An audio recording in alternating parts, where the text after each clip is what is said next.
You wanted the best. You've got the best podcast. The hottest podcast in the world. The Chris Voss Show, the preeminent podcast with guests so smart you may experience serious brain bleed. The CEOs, authors, thought leaders, visionaries, and motivators. Get ready. Strap yourself in. Keep your hands, arms, and legs inside the vehicle at all times, because you're about to go on a monster education roller coaster with your brain. Now, here's your host, Chris Voss. Hey folks, Voss here from thechrisvossshow.com. Now, there you go, ladies and gentlemen. There are ladies things that makes official. Welcome to the big show. For over 16 years, we've been bringing you the Chris Voss Show for nearly 2,300 episodes. The CEOs, the billionaires, White House presidential advisors, the Pulitzer Prize winners, the smart people who have gone through life and had some experiences, and they've learned from them, and they're here to share their knowledge with you so that you maybe don't have to go through the same mistakes they did. Today we have an amazing young lady on the show. We're going to be talking to her about her latest book called Jumpstart Your Career in Data Centers, featuring careers for women, trades, and vets in tech and data centers. We'll be talking about a couple of other books as well. Carrie Goetz joins us on the show today. We're going to be getting into it with her and her insights and how you can make your life better. She is the principal and CTO of Strategicom and Amazon's best-selling author of Jumpstart Your Career in Data Center, featuring careers for women, trades, and vets in tech and data centers. She personifies over 40 years of global experience designing, running, and auditing data centers, IT departments, and intelligent buildings. Welcome to the show, Carrie. How are you? Thanks. I'm doing great. Thanks. How are you? I am excellent. Thanks for coming. Give us your .coms. Where do you want people to go to find you on the interwebs? Oh, so carriegoetz.com or strategicom.com or, of course, good old LinkedIn. I'm on all three of those. Gotta love the LinkedIn, as it were. There you go. So give us your 30,000 overview. What's inside your new book, the Jumpstart Your Career in Data Centers? So data centers, if you don't know what they are big buildings that house all of our computing stuff. We all have personas in a data center. We all live in a data center. Most of us live in multiple data centers, whether you know it or not. And so the idea with the book is to let people know all the different types of jobs, or, at least a good chunk. There's about 300 in the book, I think, and how data centers work, how to get involved, where to get scholarships, resources, all the good things to get involved in the industry. There you go. So what's a data center officially? How is that defined? So a data center officially is a place that stores all of our computing information, all of our data, and the building that surrounds it with the environmentals, power, cooling, all that kind of good stuff that keeps it running. So you really want to get technical. Your cell phone could sort of be considered a data center, right? It has power, it has connectivity to the outside world, it has computing capabilities, and it has storage capabilities. So that's what data centers are. They have all of those things, just in a much grander scale than your phone.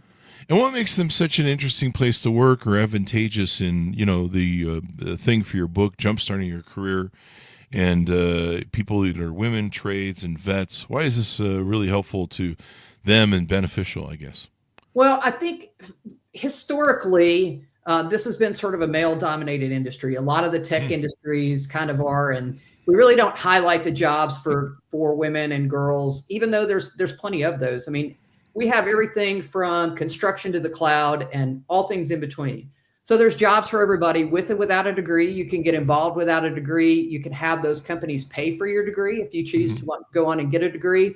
But, if you look at the Amazon, Facebook, Google, Microsofts of the world, they've dropped that degree requirement for a lot of their jobs because we have a lot of jobs that don't necessarily require one. And, the nice thing for featuring a lot of the careers for women is there's a lot of women out there that are a year shy of a degree or 6 months shy of a semester because they dropped out to be caregivers or do something else, but they're still absolutely very viable people in the workforce. Yeah.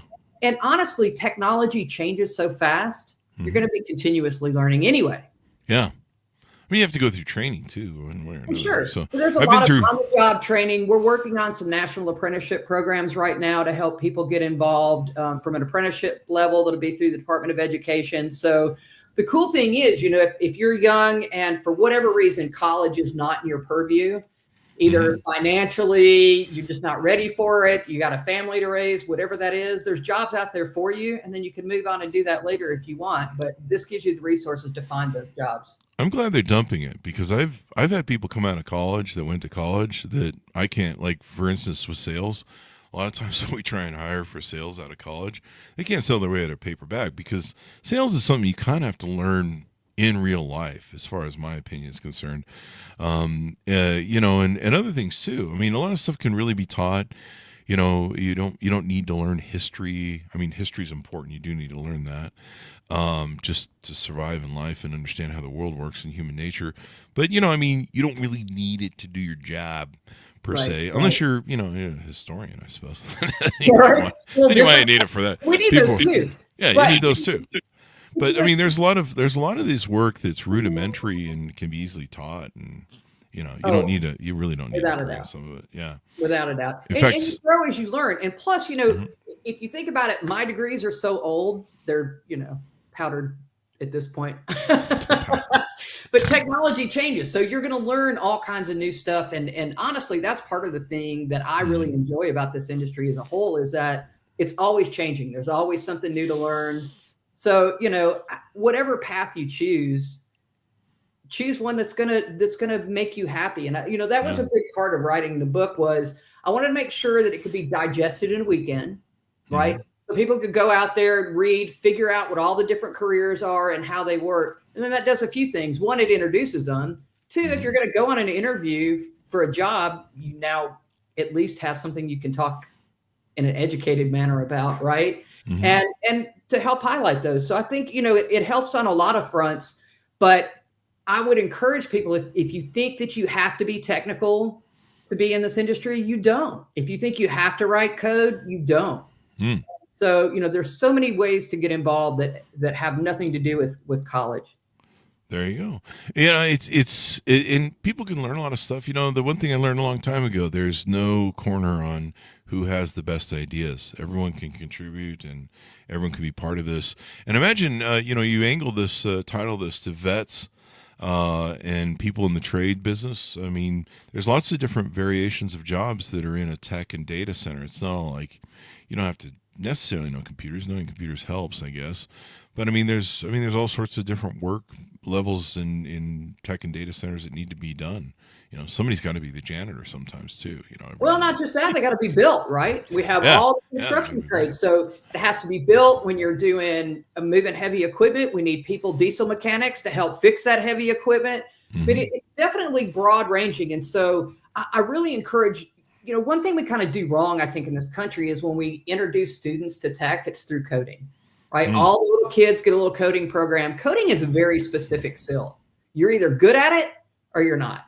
And nobody wants bad coders coding anything, because their code will be awful. So if that's not your jam, move on and find a different jam, right? But the problem is that, you know, people equate coding with technology and don't realize that it's this big of it. Now, don't have to tell a coder that, because they all think they're way more. But really, coding is a very, very small part of the industry. There's a million things around there. So if it's not your jam, just look around. You'll find something else. There you go. If it's not your jam, look around and find something else. There you go. I probably just told how old I am with that phrase too, but hey, you know. you and me. That's I'm going back to Welcome Back, Carter, I think, right now, or something. Right? We're going to do the jam. So there you go. So let's talk about your other two books. You have two other books you have offered on your website. Tell us about those, and I'll let you decide which one to do first. Okay, so we'll start with the educator's reference, right? That's fun. So teachers that are teaching coding classes, construction classes, trades classes, ROTC, anything technology related, the educator's reference helps you add data centers to that. So now you can teach not only the code, but you can teach where the code lives and help people understand that. So it's got all kinds of classroom experiments, things you can do as an educator to add that to your trades classes, all that kind of thing. And then Polly Packet's Precious Payload is a kid's book that talks about a little girl sending a picture to her grandma to make her feel better, and how it travels the internet and gets to a data center for her grandma to pick up later. So kids can be introduced, because we know most kids figure out what they want to be when they grow up by the time they're 7 or 8. Do they So if really? they've never been exposed, they're going to have to fall into the industry as opposed to decide to go into the industry. There you go. So you're trying to get more people involved in STEM, it sounds like. Is that It good? is, absolutely, yeah. Okay. So right now, just in the mission critical industry, we have 300,000 open jobs that have to be filled this year. And that's not counting all the new load from AI. Mm-hmm. So it's a lot. It's a lot. There you go. So you hope that inspires young people to get involved with tech and different things like that, I guess. Absolutely. And you know, the big thing is really just to introduce the depth and breadth, right? So if I say I'm a young person, and I'm trying to figure out what I want to do and I want to travel the world, I've got 4 million miles on one airline doing data centers all over the planet. What a great way to do that, right? If you really enjoy sales and marketing, here's a way to go do sales and marketing, but hey, here's an understanding of the industry so you can be better at that sales and marketing. And so the idea here is just to kind of build the whole data center thing is an ecosystem. Everything has to live and work together and play together well on the playground. And this just kind of outlines all of those. And then how much better are you going to be at your job if you understand everything around you? You know, now when those conversations pop up, you're not sitting there like a deer in the headlights because you don't understand. You at least have enough knowledge to know what they're talking about, how it fits in with what you're doing, and you can participate, which opens up more doors all the way around. There you go. The more doors you can have open, the better. So what are some of the services you provide there on your website? What are some of the things that you do for people? I notice you've got fractional CTO. Do you offer that as service on your website? We do, yeah. So core business, we have CTO as a service where we go and help companies of all different sizes, whether they need somebody to help them get through a project, load up their IT stack. They don't have enough money for a full-time CTO, but they need those services to make sure that they do it right. So we do that fractionally for several companies and help them, get on that path. And we have repeat customers, and that's a good chunk of it. And then I do a lot of technical writing. So there you go. Big chunk of the business. Yeah. Now, flipping back to your book, Jumpstart Your Career in Data Centers. A lot of these data centers pay really well because I guess they're in tech. You have here it's a potential starting salary of over $100,000. Absolutely, yeah. And I think that's one of the cool things too when you bring in all the trades. A lot of these, an electrician can become an electrician through an apprenticeship program, end up making $150,000 a year with zero college debt. Wow. Now think about that, right? Yeah. And the same thing happens with the construction trades and all the other trades. There's so many ways to get involved. And I think it's really about opening the doors. For years and years in this country, we've pushed everybody just to the educational system. You're not going to be anything if you don't go to college, which is garbage, by the way. We all know educated idiots. So let's just put that on the table. But there's more than one path to get there, right? If you're super good with your hands, if you're neurodiverse, not everybody learns the same way. Some people that had a really bad high school experience would rather gouge their eyes out with a spoon than they had go to college. But that doesn't mean that they have nothing to offer society, right? And I think that real innovation happens when we take those people that are really good with their hands and put them with an engineer. You put those two people together, you get a very different outcome. If you take everybody and put them through college and say, here's a problem, here's how you solve it, you've just killed innovation. Innovation happens when you get all of those minds together with all of the collective backgrounds and different experiences and have them go solve a problem. You're going to get a very different outcome. Yeah, you definitely are. And if you can avoid the college debt thing, I mean, I watched the Ramsey show on TikTok. It'll come up on me. And geez, the amount of people, like there was a guy the other day, I think he's a chiropractor, and he had like $460,000 in college debt. And Dave Ramsey, I think it's Dave, he asked him, he goes, do you know chiropractors? He goes, do you know how many chiropractors operate at that level? He goes, maybe 1%. He goes, you better be a 1%. Right? Yeah, it's like, holy shit. It's crazy, right? And I think that we've done just such a huge disservice shoving everybody into that college model. And look at the degrees. Well, except for the college. Yeah, right. Except for the college, sure. Yeah, that's how they got done a great service for their bottom line. Yeah. There's so many different ways to learn, and I think we have to embrace that, and we need to embrace all of those different pathways because honestly, you just unlock so much when you give people the freedom to learn. One of the best management books I ever read was If It Ain't Broke, Break It. I'm paraphrasing, but sounds like my first 10 divorces. This company rewarded people for busting stuff. But whatever you can find in our systems, our processes, or whatever, if you break it and have a solution to that, then we reward you. And they became a better company, right? It wasn't, don't tell anybody we did that wrong. No, tell everybody we did that wrong and how we fixed it. Yeah, a good example is, when you innovate and you eat your own lunch. Like, excuse me, there's a famous example of, I believe it was Kodak, who'd come up with digital photography. But if they knew that if they brought it to market, it would cannibalize their Polaroid sales, and being able to, the photomats and all that developing that they would do. And so they didn't. And so eventually someone else did, and they went bankrupt eventually. On the other hand, you have Apple Macs, where Mac used to be, the Macintosh computer used to be their number one bread and butter.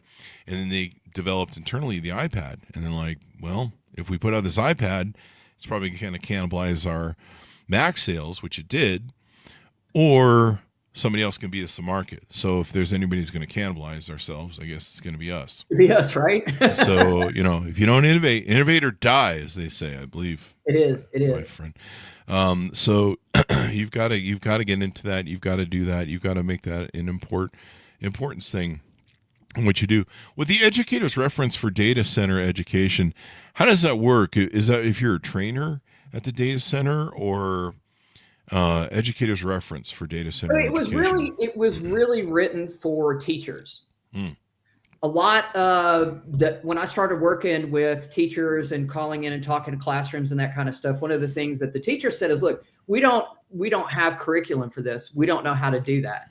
And so curriculum, if you don't know, is a very, very slow moving machine. Not only that, but they make you, like, I have colleges that use my book. And so I have to do a new revision of that book every 2 years, because you have to keep it up to date, and then nobody can sell other copies at the used bookstore, I think, is part of it. But that's between me and you talking. But anyway, but curriculum is a very, very slow moving machine. And so the idea is we're not going to be able to set up a curriculum for data centers because it's going to take too long. And by then the need is butchered. So the idea is, hey, look, here's your trades class. Here's your coding class. Here's your marketing class, your pre-engineering, whatever you're doing. And this is how it applies to a data center. So it works with the Jumpstart Your Career in Data Centers. It goes through all the things. Here's the key takeaways. Here's key things for your lesson. Like there's one in there that talks about, all right, here's your students. Let's talk about what your environmental footprint is for Snapchat. How many snaps do you send a day? Times how many people in this classroom, times number of days of year, weeks of the year. How much power does it take to send one snap? Now let's look what our classroom does. And I think that does a lot of things, because we know that data centers are going to be about 10% of power consumption worldwide very soon. Oh, yeah. Why don't we teach people how to be better stewards of that? How to be better stewards. We teach them how to recycle. We teach them how to, to pick the right cardboard container. We teach all that, but we don't teach them to do that digitally. So this is a way to take all of those classes and all of those subjects that have things that are applicable and add it to it. And you could use it for scouts, coding, technical merit badges, anything where you're trying to teach tech. But the idea is just to pull out and make it easy for the teacher. There you go. I have some people that send me stuff on Snapchat, but I have to turn the phone around trying to figure out which way is up or down. So it's kind of weird. That's my Snapchat joke. I always call back in. Yeah. I always tell people, I'm like, hey, I got your photo on Snapchat, and I'm trying to figure out which way is up on this, and is that a thing going down or up? What is that? So anyway, that's my Snapchat joke. Callback jokes on the Chris Voss Show. There's plenty of them. There you go. So what haven't we talked about that we want to tease out to people to have them get to know you better, and of course order the books and your services online? Oh, so let's touch on the children's book just a little bit. Okay. If you have a school, a class, a library, any of those places, we really would like that book to be in there, because it's a way for the kids to get a first basic understanding of the internet, not here's a device, use it, but here's a device and it's how you interact with it and it's how things travel and how they map through. So all of that I think is super cool. Plus it opens up a lot of career opportunities for kids too. There you go. Yeah, I mean, we want more people to get jobs, more careers. We need more people to work or want to work if they want to work, I suppose. Well, you know, all the hype for AI right now, right?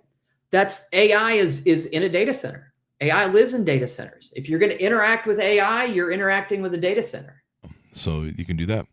So give us your final thoughts as we go out. Tell people where they can find you on the .coms, and we'll take it from there.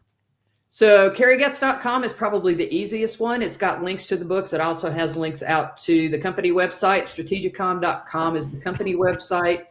And of course, good old LinkedIn. If you are an educator in the tech space or the trade space and you want somebody to come, dial in, zoom in to talk to your classroom, please reach out. I do it all the time. It's a great way just to have an introduction to students. Matter of fact, I'm doing one tonight, actually. Nice. So, I encourage you to get involved. And if you are a company that's in this space, we can custom print a first page on that book that you can use for marketing activities too. So we've tried to make it, because it's important to know not just what the jobs are, but the companies that are hiring. And then we put those out on the website too as resources so people know where to go look for jobs. There you go. There you go. Well, it's been fun and insightful to have you on the show. Thank you very much, Carrie.